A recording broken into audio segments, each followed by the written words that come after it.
These are nice. Hey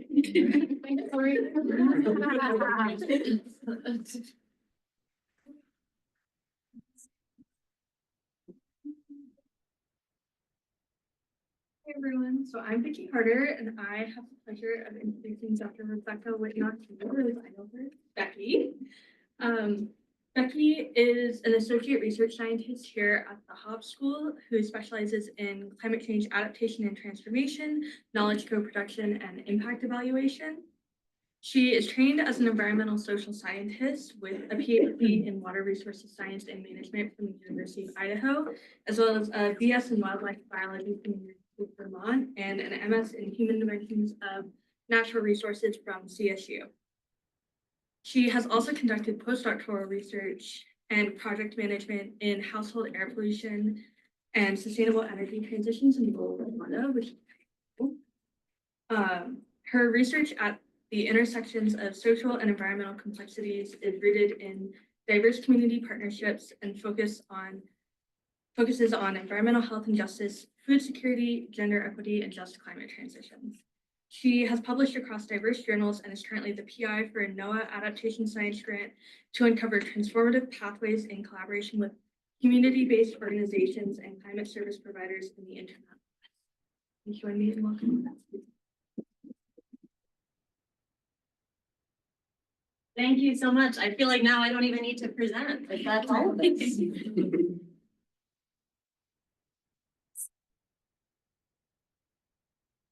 Cool. Well, hi everyone. Thank you so much for being here. I'm really excited to have this opportunity. And yeah, this is me with my buddy, best buddy, Maji. His name is actually Water in Kiswahili, which reflects a lot of the work that I've done in East Africa. So as Vicki said, I'm a co-production research scientist here at the university in the Hobbs School, and I work very closely with Corey on the WIACT, or Wyoming Anticipating the Climate Water Transition Project. So just to, oh wait, that's right. What do I do? Oh, on the keyboard. Here? Yeah. Boom. Okay, thank you. Technology. So yeah, today I'll just be chatting a little bit about my journey. And then I'll dive into the research approaches as well as methodologies that I choose to use and why I use them and why I think that they're important for the applied work that I do. I'll talk a little bit about WIACT as well as the NOAA grant that Vicki mentioned, that her and Jocelyn are actually helping with the systematic literature review right now, which is fabulous. I'm super excited to see how that all turns out. Yeah, and then I will sort of facilitate a little bit of discussion with folks. So I'm excited to hear where you guys are at and what you're thinking about and some of the approaches and methods that you've learned about. I know, are most of you in your first year of an MS program? Cool, okay, awesome. So a little bit about my journey to get where I am today. So I grew up on a pig farm in rural Iowa.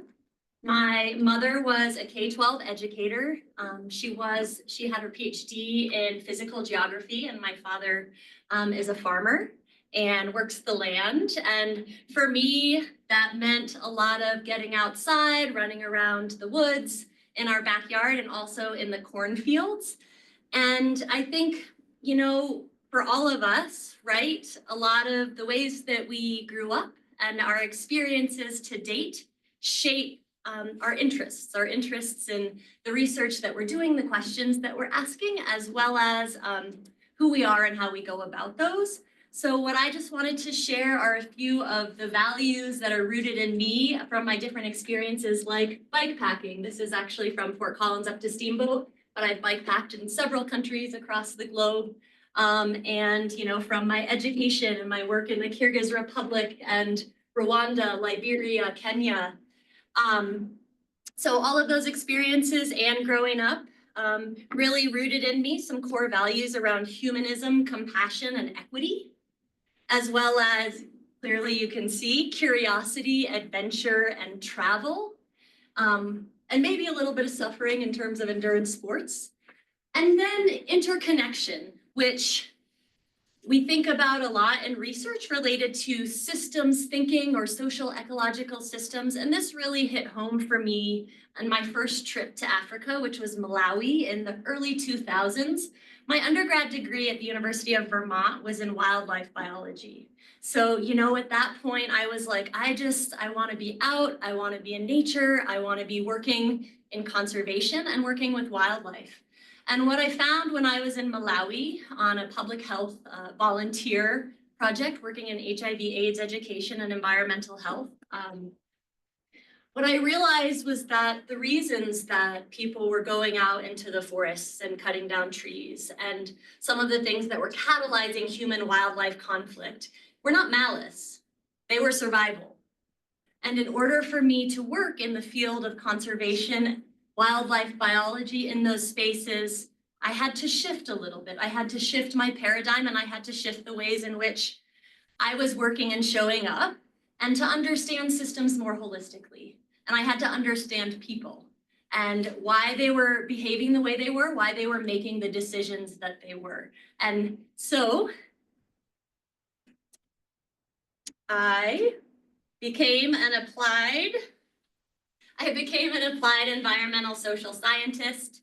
And while I still don't feel that it's super critical that we put ourselves in a box, and as I know Corey really likes to say, she's kind of an academic mutt, and I agree for myself.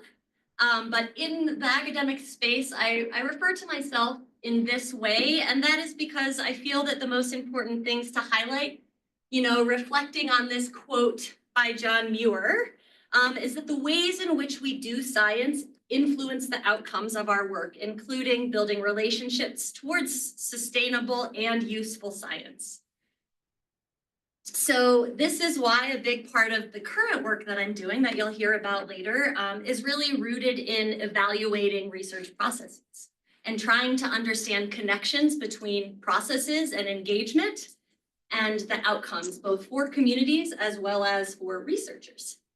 So before we get too far, and I was at the talk last week, so maybe some of these terms will be reflected, but I just wanted to share some key definitions that I'll be using and why they're important. So adaptive capacity and transformative capacity. So while they're similar, they're also different in some unique ways.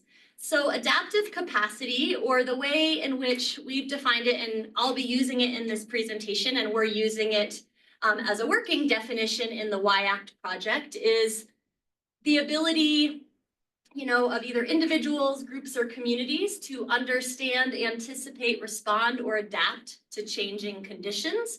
And those can be social or environmental conditions. And adaptive capacity, different from transformative capacity, is about incremental change. So incremental change to existing systems, practices, functions, in order to help those individuals or that system bounce back to some desired state. And now, if you remember from last week, we saw the image with the ball in the cup, right? So adaptive capacity is really about resilience of existing systems and structures, whereas transformative capacity is about fundamental and radical change to a system, such as rethinking the underlying values, priorities, and functioning of that system. It focuses on the root causes of vulnerability and inequities, and really looks at leading to longer term and sustainable change. So why are these important to us here in this project? Because, and more globally in the work that I'm doing, because we're using adaptive capacity and transformative capacity as proxy measures to understand progress towards either adaptation or transformation. And again, these really invite the exploration of factors that enable and empower communities to adapt or transform and thrive amid change, which, whether or not, it's here and it's coming. So a couple of other definitions that are important are related to the research approaches and processes that I use and that I will talk a little bit more about. So transdisciplinary research Can you guys actually, can you like popcorn out some of the words that come to mind when you think about transdisciplinary research? Also, I think we heard the term convergent science last week. Complex. Anything else? Yeah, diverse knowledge holders. Yep. Anything else? Co-production. Co-production. Cool. So yeah. And actually, Dr. Knapp has a really great paper on this that has a lot of different definitions, one in which I pulled a lot of these key tenets from. So transdisciplinary research is a collaborative research approach that really brings together research and practice. So it tries to connect research with its application. And transdisciplinary research brings together not only diverse disciplines of academics, but it connects those folks with community. So interdisciplinary research is more focused in an academic setting and doesn't necessarily break that bridge or build a bridge with community partners. So it's also one of the key aspects is that it really looks at and works to diffuse power asymmetries. So it really focuses on honoring multiple knowledge systems and understanding power, positionality, and policies. It employs processes like I heard, knowledge co-production, which I'll talk about momentarily, and it works toward useful and usable outcomes to help navigate real world problems.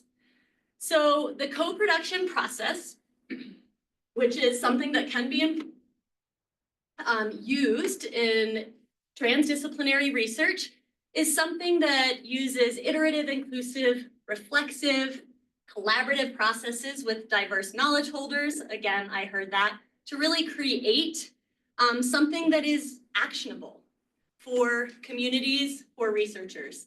So it integrates diverse knowledges from technical and scientific to local, traditional, and other ways of knowing, really to help improve management and decision-making, as I heard again, I think Callie said, in complex and dynamic social ecological systems, and explicitly addresses questions of power. So here's my rendition of a continuum, which IAP 2, the International Association for Public Participation. So they have a spectrum. They have a spectrum of engagement related to the civil society on issues of decision making. This has also been adapted, and I pulled some of the ways in which I presented it, specifically community-led, which is in the IPA2. What did they use? Does anybody know what they use as their? I'm forgetting what it is. But anyhow, community-led was something termed through the CCC, which is the Center for Collaborative Conservation at Colorado State University. And so I wanted to share this. I have added co-produce. And the key aspects that I want to share here is that there isn't one best way. The selection of the levels of engagement and community partner roles need to be considered really carefully. And depending upon the outcomes of interest, the resources and time at hand, and the team members, it's always better to think about, and I know this is a cliche, but under committing or under promising and over delivering as opposed to the opposite. And you can see here that the approaches of transdisciplinary research would really lie between collaborate and community-led, where co-producing is in the collaboration realm, but it really explicitly focuses on equal partnerships, asking questions of who is at the table, whose voices matter, what is knowledge, what is science, and then it aspires, but it often does not meet or fall into the community-led because researchers really have goals and interests that are typically at the center of a lot of the ideas and processes related to research agendas. So these photos are from my doctoral research in Liberia and West Africa, but more generally, they reflect the work that I've done across the globe. And the transdisciplinary approaches that I've used, such as, have folks heard of CBPR, community-based participatory research, participatory action research, a lot of these other terms, co-production, engaged research, decolonizing methodologies, they're all rooted from my perspective and the literature that I've read in local capacity building. So this often includes having a local counterpart, mine right here, Caroline, Yekul Dewe, working with students through different types of certification programs, trainings, technology trainings, going into the field with students, internships, and close research partnerships to train and build capacity and provide local support. So this is important to remember, again, because how we do research influences the outcomes. And it's important when we seek to align or apply research in real world settings that we're really thinking about what it means in terms of the length, the timeline of the project and the funding, as well as what's going to happen once we're no longer in a community, if we are doing research in a place that is not our home. So I would like us to just do a little bit, I'm going to give you guys a couple of minutes to do a little bit of self-reflection. I put back this levels of engagement continuum, and I'd like you to just think for a couple of minutes, where does your primary research or practice currently lie on this continuum? And do your future aspirations align at all more with the collaborate, co-produce, community-led approaches? So I'll be quiet and just give you a little bit of time to take your pen and maybe record or write some things. And then I'll ask for some information. So don't just sit there and give me a blank stare.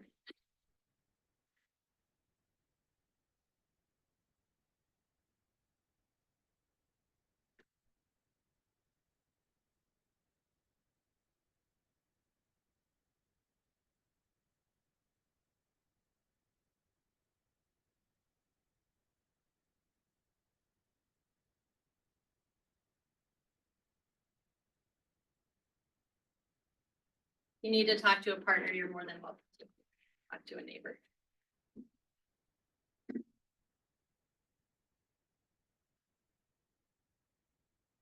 You could even tell them why you think this is the case, why you think it's in that particular category or bucket.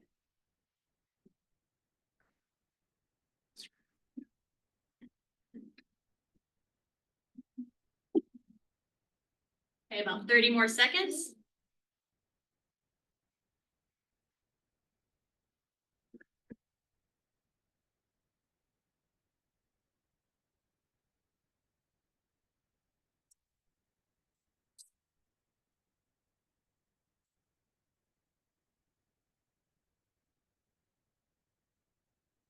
Okay, so just for curiosity's sake, I'm gonna do a little bit of a raise your hand poll. So for the first question, where does your primary research or practice lie on the continuum currently? Or maybe your interests if you haven't done a lot to date. How about folks in the inform consult, which we can see inform, can you guys see this? Can you read it? Okay, cool. Inform consult. Who's in that space? Okay, how about involve? Collaborate or co-produce? And how about community-led? Cool, okay, how about future aspirations? Who's in inform consult? How about involve? And remember, there's no right or wrong. Collaborate, co-produce. Community-led. Okay, cool. So maybe this presentation will be useful because people are interested in moving on the continuum. And yes, maybe I can provide some good insights. Okay, but how do we get there? How do we move on that continuum, or what are some of the approaches, ideas, questions that we would be asking ourselves and others that we're teaming up with to create opportunities for more collaborative plus research types of approaches? So from my experience, well, let's have you guys, let's have you chat with your partners or your neighbors or groups and people around you. And sorry, folks online, I can't actually even see anyone, but maybe you guys can team up. And yeah, and share a little bit about what you think related to how do we get there. Which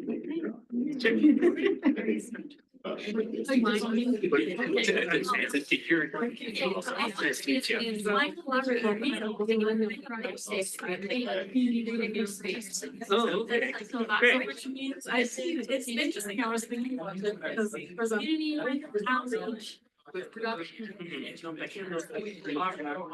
So you have the production is not an argument. Yeah. It's just kind of swings much. Sure.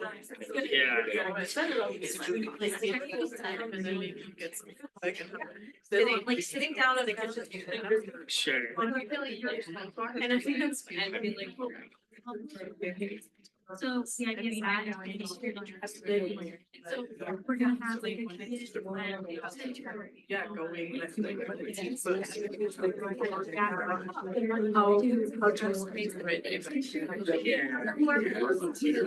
certainly relate to that because I'm a law student. So I'm a JDMA student. So I'm implementing virtual events, and so it doesn't really. I don't think it's easily to like this spectrum because it's not like scientific work, and it's just kind of synthesizing like regulations on like fencing on public land to determine like how does this new technology kind of fit into this framework and how have people that were doing this work eventually like I'm aware of the technology, but it's their experience in order to inform kind of the policy and legal considerations that other people need to have in order to implement this technology on a better level. So I'm very much right now kind of in the kind of Let's bring our conversation to a close in the next 20 seconds. yeah.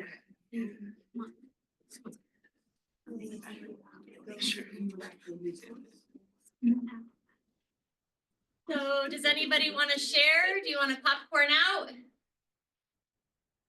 What are some things that came up? Yeah. Immersing yourself fully in the community that you're researching. Okay. Yeah. Anybody else? I heard a lot of great conversations out there. Yeah. We talked about on a specific project about the importance of like it aligning with community interests as opposed to being sort of delivered upon and then saying like, here, lead this thing that we gave you, but actually like having support early on, understanding what the actual interest is. Did I phrase that accurately? Cool. Yeah, so trying to be really deliberate about when you bring in community partners and if you're co-creating a vision and processes and outcomes together from the onset or when that happens. And also, yeah, being present in communities. Well, I kind of like to piggyback off what Alex said. Like, when do you pull in that kind of co-production or collaborative element? Just from all the different stages that we were at, like, you know, is it possible to have that as an element from the onset? Like, I guess just structuring your research around that would seems to be a challenge, figuring out exactly where it'll work best. Yeah, it's a good question. One that I think is, yeah, constantly comes up and, you know, and maybe it's something where it is about being adaptive, you know, and trying to maybe start out with that, but you know, maybe it's like you keep coming back to those touch points. are around, are we really diffusing power? Are we acknowledging and honoring what different partners want and what's meaningful to them, both in the process and outcomes? So yeah, capacity building, relationship building, working hand in hand with local experts for both students and faculty are really key to working in these contexts. And I heard a lot of those as I was walking around. For me, and often working in rural and remote communities, whether here in Wyoming or across the globe, and particularly post-conflict settings, this really includes extensive time and energy as well as resources. And often, potentially, doesn't have to, but there's trade-offs with academic currency, such as peer-reviewed publications and grants,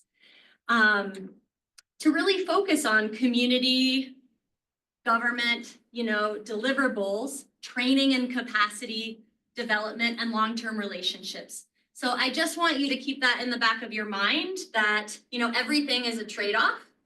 And those are trade-offs that I've been willing to make in many aspects of my research. But one should, really always consider key elements such as these particular questions when thinking about going into transdisciplinary research, right? So where does the power exist? And how do histories of power, inequity, and oppression and trauma impact the spaces that I'm doing research and who I'm working with, and what are the paradigms today? Why is the research being conducted and for who? And how? Who has a seat at the table? Whose voice matters?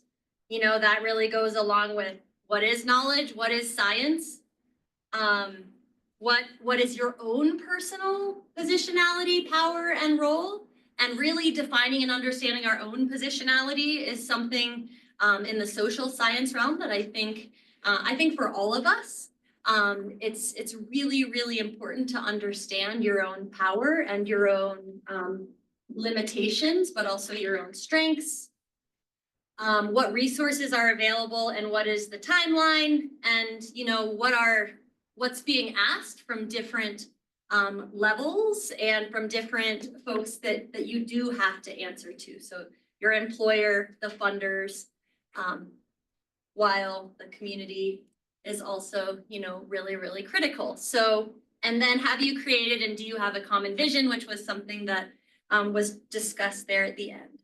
So now let me dive a little bit into a couple of projects that I currently have going on and kind of what it looks like to employ this type of practice.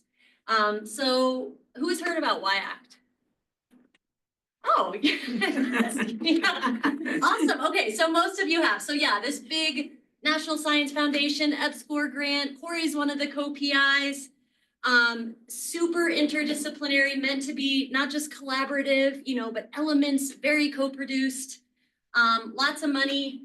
And one of the key aspects is that there was understanding at the onset when the project was, when the proposal was submitted that, wow, 5-year grants, we've had a couple of those at UW, a couple NSF EBSCOR grants, and 5 years, what happens at the end of 5 years? Right? Does it just stop? Do you continue those relationships? Where does the funding and the resources come from? And so the PIs all, had this in the back of their mind, and they really wanted to put an effort forward for sustainable elements of this project. And maybe Corey has spoken a little bit about this, but the 3 sustainable elements are the Center for Climate, Water, and People, which, it's not up there, but there was a Center for Rural Community Resilience and Innovation that maybe you guys have gotten emails about some of their activities, and those will be really closely linked. We also have a laboratory, an integrated laboratory for regional Earth system science to assist in our ability to understand changes and cascading effects of changing water regimes. and then the Socio-Environmental Observatory Network. I'm happy to talk about any more of those, but for the sake of time, we'll keep moving on. So WIACT in part is focused on knowledge co-production, and we call these longer term engagement activities learning spaces. They're intentional places for interaction around project outputs and outcomes.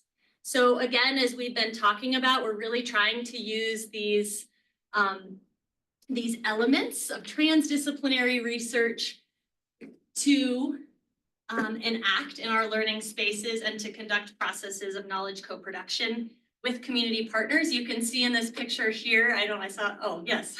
Yeah. I was like, I'm sure some people were either here or know about the Teacher Researcher Knowledge Exchange, which brings together K-12 teachers, researchers, and community partners to share knowledge about climate change research, create shared visions, and work towards co-created outcomes. So they have both annual cohorts of participants, which this was one of, which focus on WIACT research that's going on at the time, as well as an overarching TREC co-development group to help with the overall vision that meets annually. We also have a scenario planning group that talks with community members about climate futures, and then the Actionable Science Committee, which is more about decision making. What's important to know about those particular groups is that they are meant to be co-produced intentionally, and they are meant to be longer term. So not just a one-off, not just 1 year, but really for the life of WIACT. So how do we measure, as we talked about before, right? So what I think is really important to remember is we can say, yeah, we're doing this type of research. It's so important. But how do we know what the impact is? How do we know if our intended outcomes, which, if you recall, for this particular project are in part helping community members anticipate, respond, and adapt to changing social and environmental conditions? So how do we know if these engagements are having any impact on the knowledge people have, the trust of models, their networks and support systems, where they get information, the resources that they have?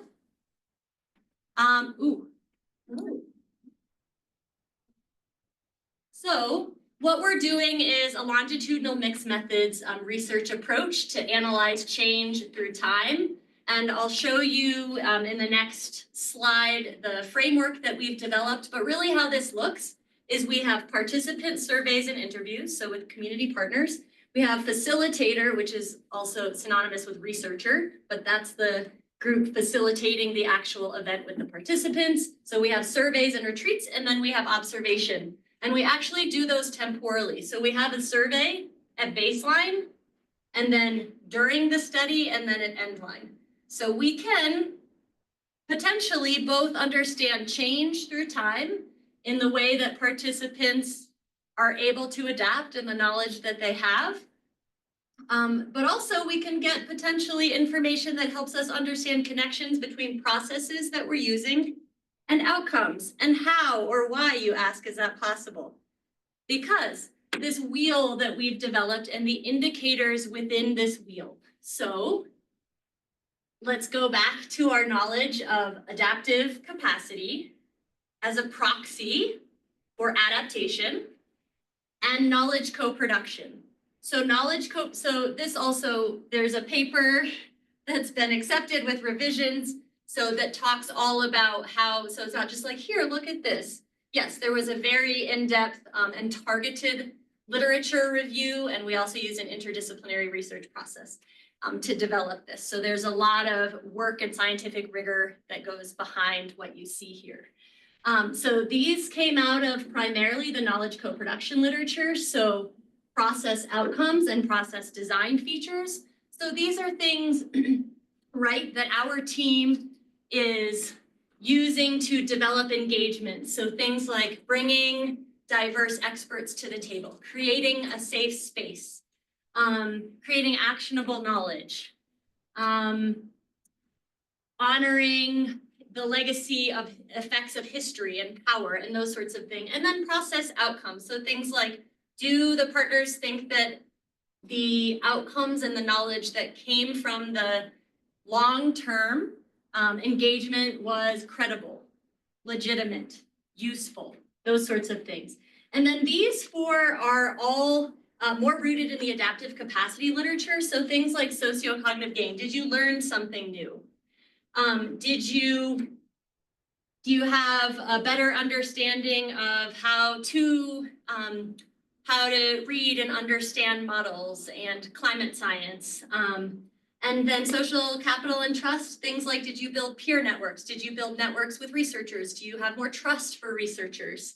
And then resources access, which is a baseline related to things that may impact people's adaptive capacity, yet we may not be able to change that. So things like resources to finances, policy and governance, management, data, social capital, psychological support, those types of things. And then something that we found from conversations with specifically our tribal partners, but also some of our diverse team members, was that something was missing here. These were primarily material-based aspects of natural resources and water within the adaptive capacity indicators that we had. And some of the things related to identity and relationality. Do you see water as as something that you use as a commodification type of resource, or do you see it and relate to it as kin, as relation, as something that is a little bit different than what you use for resources and recreation, or that you appreciate for the aesthetic appeal. So that is why we added that particular element. And then just quickly around here, what influences those indicators?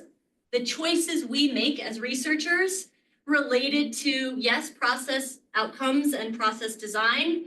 And of course, these are co-created, but the inputs, the impacts, the outputs, the outcomes in the processes. So the actual process and how we design it.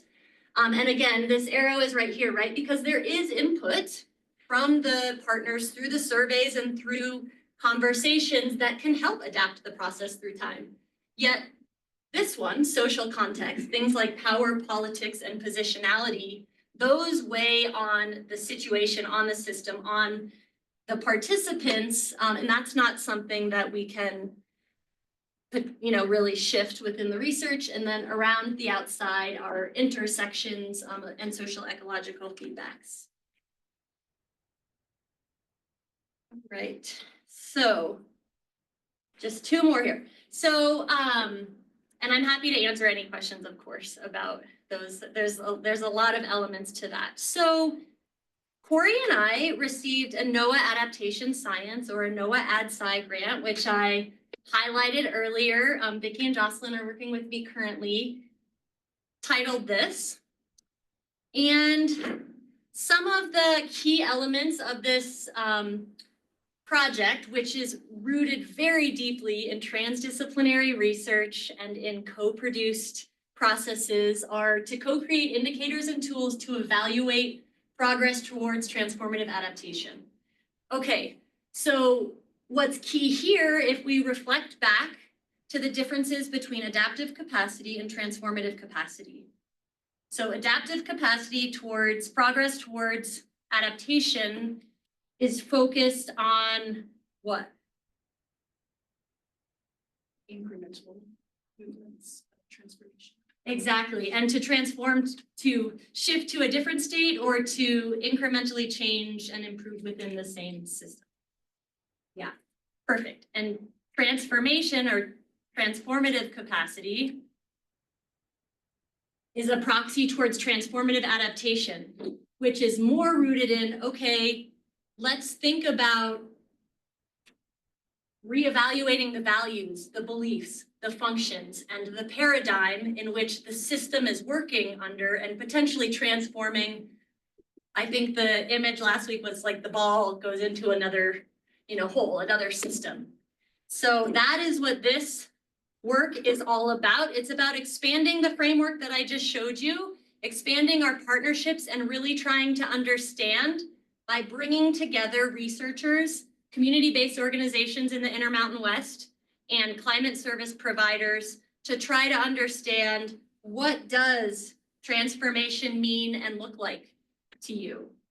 Are you measuring it? Are you measuring progress towards it? The community-based organizations that we're working with are all in historically under-resourced communities and communities that have intersectional vulnerabilities in the face of change. So to highlight how we'll co-produce, you can see the timeline here. And I just really want to highlight that our processes and touch points. So you can see, so everyone, essentially purple is everyone comes together. All three community-based organizations, climate service providers, and researchers. Green are specific to the community-based organizations, and orange is the climate service providers. So this is a 2-year diagram of the touch points that we have with our community partners.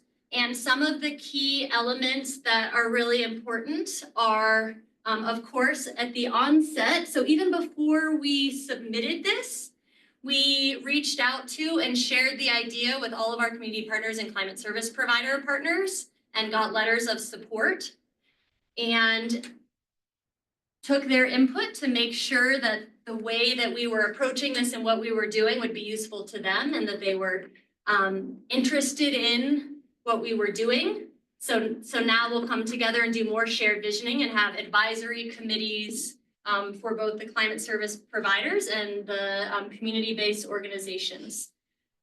We also have 6 fully paid summer internships for the community-based organizations, which means in the summer of 2025, there will be 3 months where we will fund a intern for each of the community-based organizations, which we're really excited about.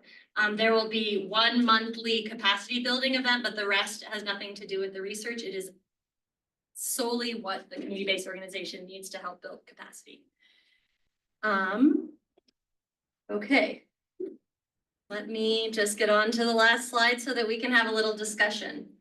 Okay, so before I put some of the things that I thought about, can you guys popcorn out some of the lessons that you've learned about this type of research approach and different processes or practices related to transdisciplinary research, co-production, engaged science? What are some of the key lessons that we chatted about today or that you just know? Power sharing? That's what I was gonna say. Active listening. Power sharing, active listening, Trust. trust. Ooh, yeah.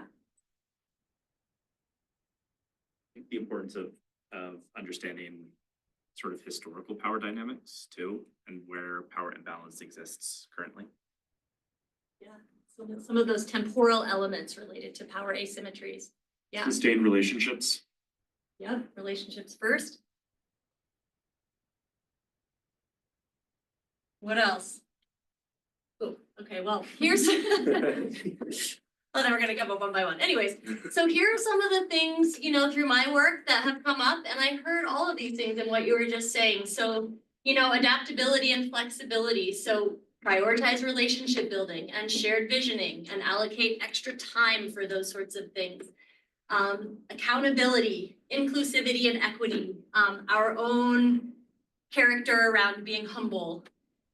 So thinking about the types of methods that we're using, making sure that we have follow through, right? That's why I forget what I said, but it's like under promise and over deliver. Address power asymmetry and really think about how can I really add value through building local capacity and those sorts of things. Yeah, building off relationships and things that are already in place. Always do your homework. Don't walk into a community and, you know, ask questions that have really already been answered or things that they've already done. make sure that you come in, you know the context, folks in that space. Maybe you work with a key informant or a counterpart. Always listen more than you speak.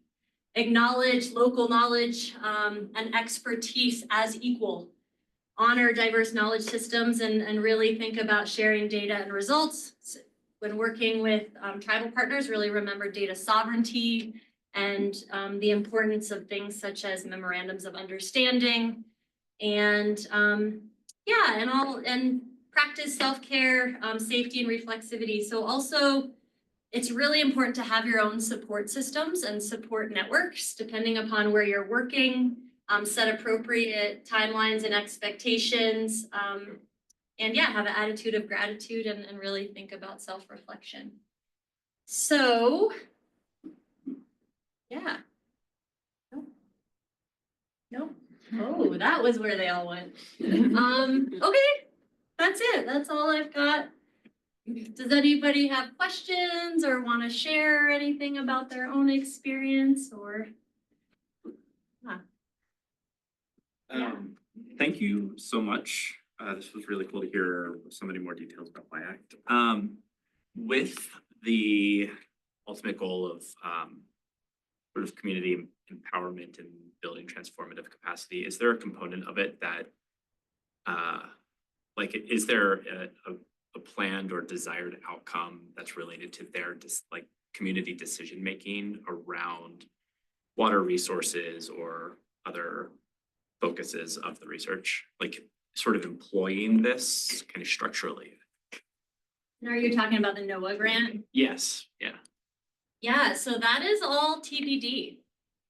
And the reason I say that is because I feel really fortunate that, NOAA really gave us the opportunity and the option to say, hey, what we want to do is not say this is what's up, but we want to actually go and, and speak with our partners and bring them together and brainstorm together about what the end goal looks like and what the vision is that would be most beneficial. And, one for community climate service providers related to what types of tools, what indicators and metrics are they using, but what types of tools or instrumentation would be helpful for them to more effectively be able to really show that what, this strategy is working for this outcome, or let's adapt the strategy. And, the same for community-based organizations to both be able to say, hey, this is what we need. This is what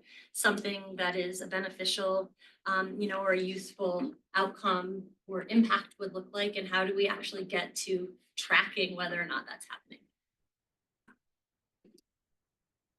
Anybody else? Let me off easy.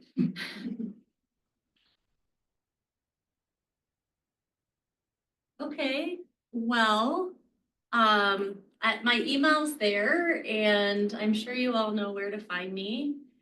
If you have any additional questions or want to have a chat, or something about any of this work or the work that you're doing, happy to connect. And really grateful that you all were such good listeners and just really present. So thank you for showing up and being here, being present, and have a wonderful rest of the evening.